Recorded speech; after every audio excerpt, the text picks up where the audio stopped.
लेकर आए हैं अपना कल्चर वाला टॉपिक गाइस। इसमें साइंस एंड टेक हमने कर लिया था पहले ही, प्लेलिस्ट बनी हुई है, आप चेक कर सकते हैं। दिसंबर मंथ की विजन आईएएस की मैगजीन है। साइंस एंड टेक हो गाइस, पॉलिटी गवर्नेंस हो, सिक्योरिटी हो, इंटरनेशनल रिलेशंस हो, इन्वायरमेंट हो, सारे सेक्शंस कवर कर दिए गए हैं। चैनल पर अगर आप नए हैं तो सारी प्लेलिस्ट चेक करिए। बहुत डेप्थ में अच्छे से एक एक टॉपिक को, जैसे आपको एक यूपीएससी के लिए पढ़ना चाहिए या दूसरे एग्जाम्स के लिए, स्टेट एग्जाम्स के लिए पढ़ना चाहिए, वो सारी गाइडेंस आपको दी गई है।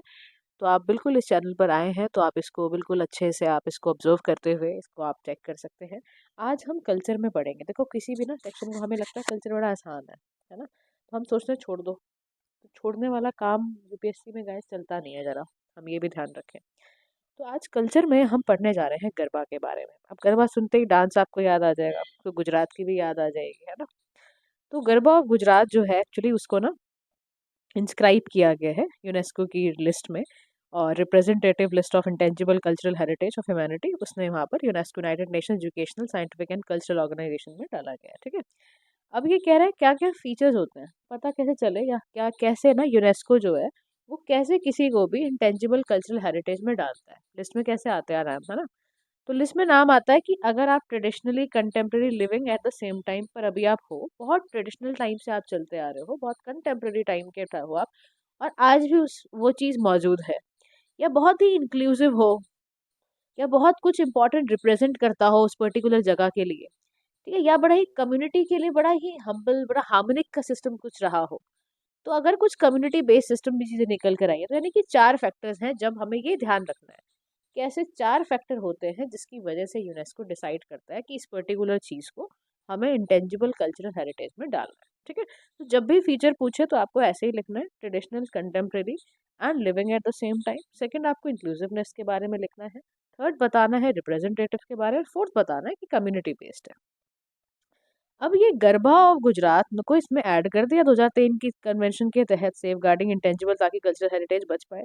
तो 18वीं ना मीटिंग थी इनकी अभी, और उसमें कसाने बोत्सवाना के अंदर थी कि 15 आईसीएच में इंडिया ने ज्वाइन किया था। इस लिस्ट को ध्यान में रखना आप, ये बात को भी, कि इंटेंजिबल कल्चरल हेरिटेज को इंडिया में कब ज्वाइन किया था, जब 15वीं मीटिंग चल रही थी तब किया था। अब गरबा के बारे में जान लो। गरबा क्या होता है? देखो, गरबा ना एक तरह का रिचुअलिस्टिक और डिवोशनल फॉक डांस है। कब किया जाता है? हिंदू फेस्टिवल नवरात्रि आप सभी जानते हो, है ना, तब किया जाता है ये। तो यानी कि ये जो है ये फेमिनिन एनर्जी को और शक्ति को बेसिकली डेडिकेट करता है, उसकी वर्शिप करने के लिए डेडिकेट करा जाता है। तो वर्ड गरबा संस्कृत वर्ड गर्भा से आया है, जिसका मतलब होता है वomb। ठीक है। अब इस डांस के फीचर ये हैं कि जब जब ये डांस होगा तो अर्थनवेयर पॉट का इस्तेमाल किया जाता है, लिट किया जाता है, ऑयल लैम्प वगैरह, गरबा दीप वगैरह जलाए जाते हैं, और इमेज जो होती है मदर गॉडेस अम्बा की इमेज होती है। ठीक है। डांसर्स जो होते हैं वो अराउंड द पॉट जो है एंटी क्लॉकवाइज सर्कल में घूमते रहते हैं, अपनी सिंपल फीट मूवमेंट करते हुए, क्लैपिंग बजाते हुए, सिंगिंग करते हुए, ऐसा करते हैं। आपको पता है, अगर इफ यू हैवर प्लेड गरबा तो आपको पता होगा, and it's very excited movement. और तो आप उसमें ना डोल और ढम ट्रेडिशनल वाले बजते रहते हैं। तो apart from religious and spiritual connect, ये ना रिस्पेक्ट टुवर्ड्स वुमेन भी है, ये ध्यान रखना है। गरबा जो होता है, garba is a symbol of respect towards the women. ठीक है, हमें ये ध्यान रखना है। अच्छा, अगर कोई भी इनलिस्ट करा जा रहा है इंटेंजिबल लिस्ट में, तो इससे क्या फर्क पड़ता है? इससे क्या होगा? इंटेंजिबल कल्चरल हेरिटेज की विजिबिलिटी इन्हांस होती है। ठीक है। सेकंड चीज क्या होता है? डायलॉग इनकरेज किए जाते हैं, जिससे कि रिस्पेक्ट बढ़े कल्चरल डाइवर्सिटी की, सेफ गार्ड करना हेरिटेज को, टूरिज्म प्रमोट करना, ये सारी की सारी चीजें इनलिस्ट की जाती हैं। अच्छा, अब यहाँ पर ये कह रहा है कि जो यूनेस्को की कन्वेंशन है फॉर सेफ गार्डिंग आईसीएस 2003, उसके बारे में बात कर रहा है। यूनेस्को की मीटिंग ना पेरिस में होती है, और वहीं से ही अडॉप्ट किया जाता है। IGC for safe guarding ICS establish किया गया विद इन यूनेस्को, ताकि ना एग्जामिन किया जा सके request submitted by state parties. IGC जो है उसमें ना 24 मेंबर है, और ये इलेक्ट किए जाते हैं by the general assembly. India भी इलेक्ट हुआ था आईजीसी के अंदर। ठीक है।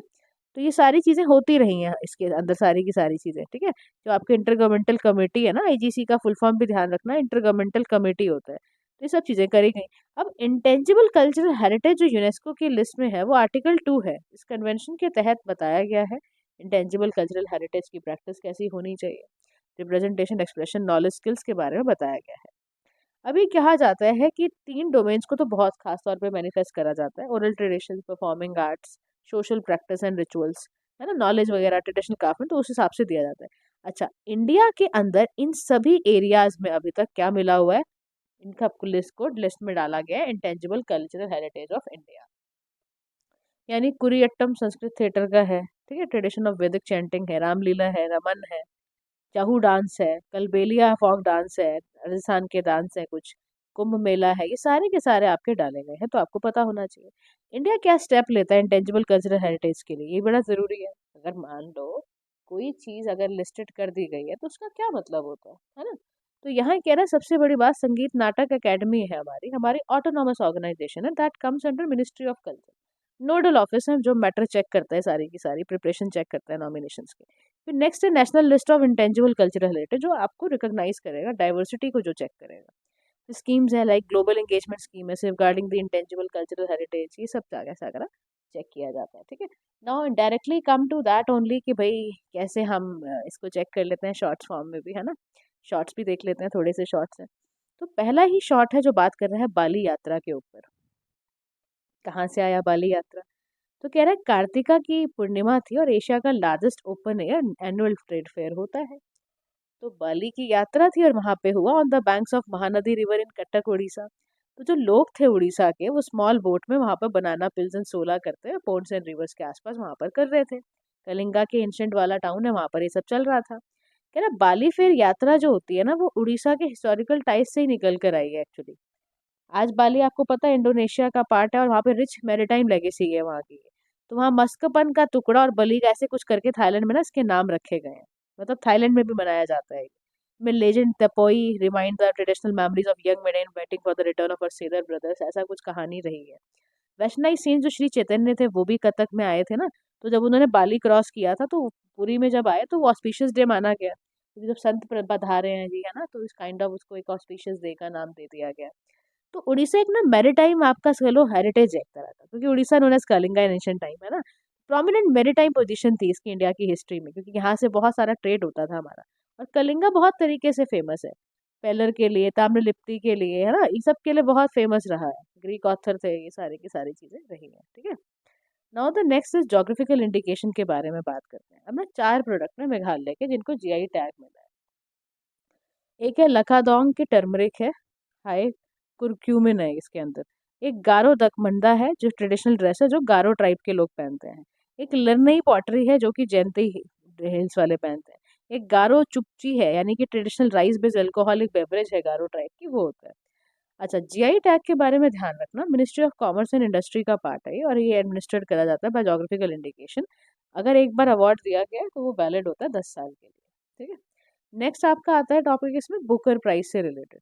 बुकर प्राइज से रिलेटेड क्या टॉपिक है कि जो आयरिश के आपके नॉवेलिस्ट पॉल लेंच हैं, उनको ये बुकर प्राइज 2023 में अपने 5th नॉवल प्रॉफिट सॉन्ग के लिए मिला है। बुकर प्राइज कब से आया? 1969 में आया था। Booker Prize English language novels के लिए आपको पता है प्रसिद्ध होता है।